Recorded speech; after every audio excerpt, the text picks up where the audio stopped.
안녕하십니까. 미르앤리 투자자문 이성수 대표의 증시 토크입니다. 자, 코스피 지수가 기어이 5,500포인트를 넘어서면서 정말 뜨거운 랠리를 이어가고 있습니다.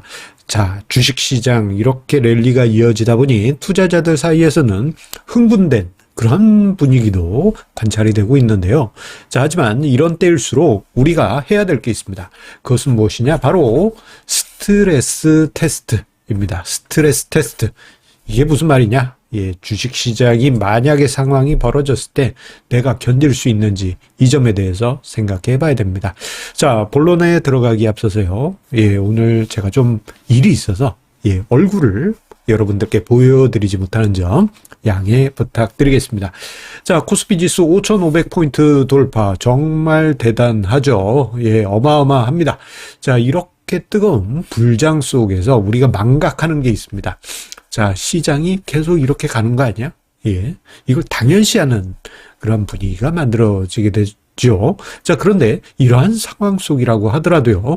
자, 금융회사들은 예, 최악의 상황, 만약에 대한 상황을 대비를 합니다. 자, 대비를 한다는 게 뭐 여러 가지 의미가 있겠습니다만, 오늘 이야기 드리고 싶은 것은 예, 이겁니다. 만약에 어떤 일이 벌어졌을 때 우리 회사가 버틸 수 있는가? 이런 겁니다. 예.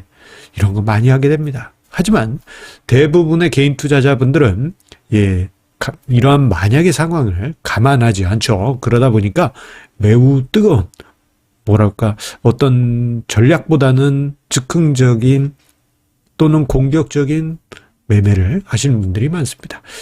자, 그런데요. 만약 5% 정도의 지수 하락이 발생했다. 네, 이 정도만 해도요.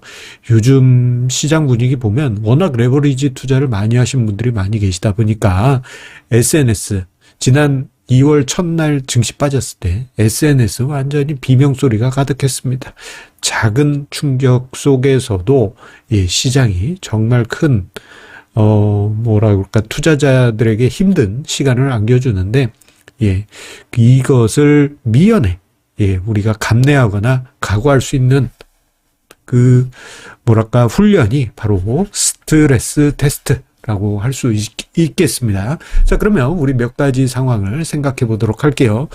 예전에는 스트레스 테스트 관련한 증시 토크 이야기 드릴 때는 예전에는 2008년 금융위기 때를 꺼내기도 했었습니다만, 예, 이거 뭐, 이제는 아주 옛날 얘기잖아요. 옛날 얘기죠. 호랑이 담배 피던 시절에 옛날 얘기이기 때문에, 예, 그때까지 올라가지 않고, 2018년부터 해서 최근 2026년 2월 첫 거래일까지 함께 생각을 해보도록 하겠습니다. 4개의 시기, 예, 2026년 2월 첫날, 그리고 작년 25년 11월, 그리고 2021년 6월 말부터 해서 22년 연말, 그리고 2018년부터 해서 2020년 3월 코로나 쇼크 때까지 이렇게 4개의 시기를 우리가 함께 머릿속으로 상상하면서 여러분들의 지금 투자 금액이 만약에 저런 상황이 있을 때 여러분들의 심리는 어떨지 상상하시기 바라겠습니다. 첫 번째로 2월 첫날을 한번 살펴보도록 할게요. 그때 코스피 지수 5% 정도 하락했어요. 자, 여러분들 지금 투자하고 계신 금액이 만약에 예, 코스피 지수가 5% 빠졌을 때 여러분들의 투자 수익률이 뭐 저 정도 될 수 있고 또는 개별 종목에서는 더 큰 하락률이 발생할 수 있고 레버리지 투자한 분들은 거의 한 2배 가까운 하락률이 발생했을 때 여러분들 견딜 수 있을까요? 만약 발생한다면 여기까지는 좀 견딜 수 있는데 라고 생각하실 수 있을 것 같습니다. 자, 그런데 우리가 작년 11월 예, 코스피 지수가 10% 가까이 하락한 예, 9% 하락했는데 11월 그때로 돌아가 본다면 예, 여러분들 어떠실 것 같습니까? 견디실 수 있을까요? 예, 지금 생각해 보면 야, 그때 견디면 대박이지라고 사후 약방문식으로 예, 사후 확신 편향 속에 쉽게 이야기하시겠지만 그때 당시 SNS에 보면 야, 나 죽는다, 큰일 났다, 이거 쪽박이다, 이런 분위기 어마어마했습니다. 자, 개별 종목은 저 지수 하락보다 더 클 수 있고요. 한 1.5배 정도 또는 레버리지를 썼다면은 거의 2배 가까운 하락률. 마이너스 9%니까 거의 2배 가까이다. 그러면 뭐 체감적으로 20% 가까운 하락입니다. 여러분들 견딜 수 있을까요? 예, 머릿속으로 여러분들 상황에 맞게 상상하세요.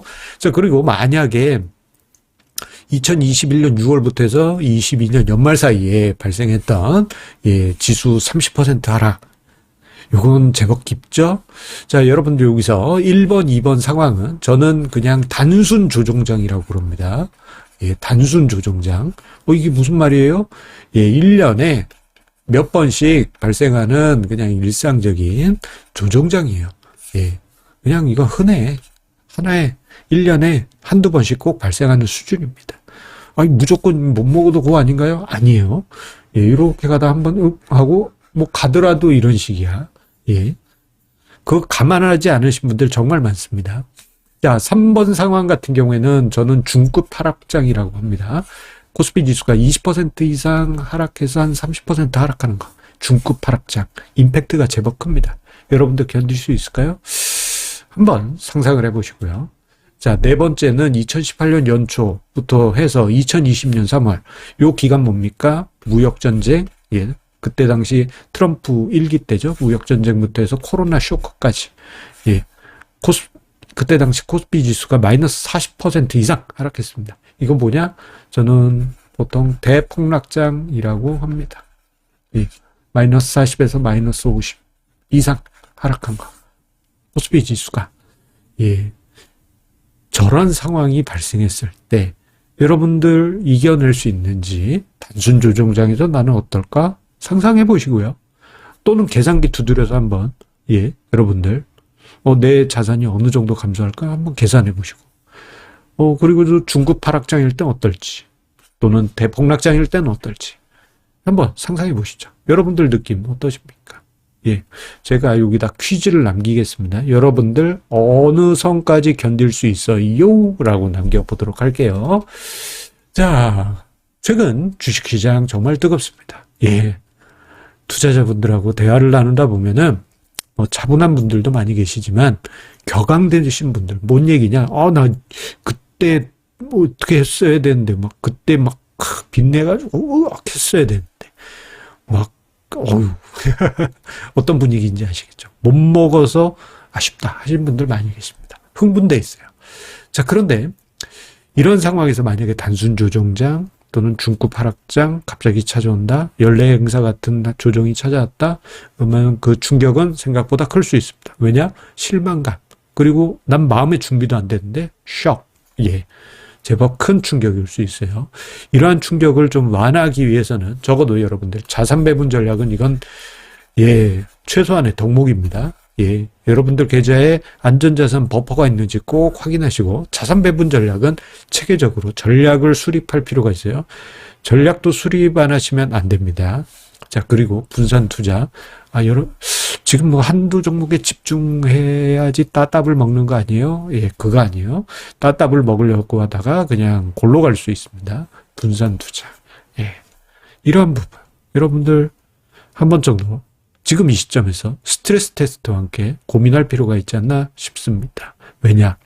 우리 주식 투자 뭐 하루 이틀만 하고 끝나는 거 아니잖아요. 마라톤처럼 장기적으로 페이스 조절하면서 뛰어가는 과정이기 때문에 우리는 그 길을 완주하기 위해서 완주가 언제지? 제 생에 다 할 때까지겠죠. 예, 계속 투자해야 되잖아요. 예. 그러기 위해서는 이런 스트레스 테스트를 간간히 하시면서 여러분들 이겨내실 수 있는지 생각해 보시는 것은 어떨까요?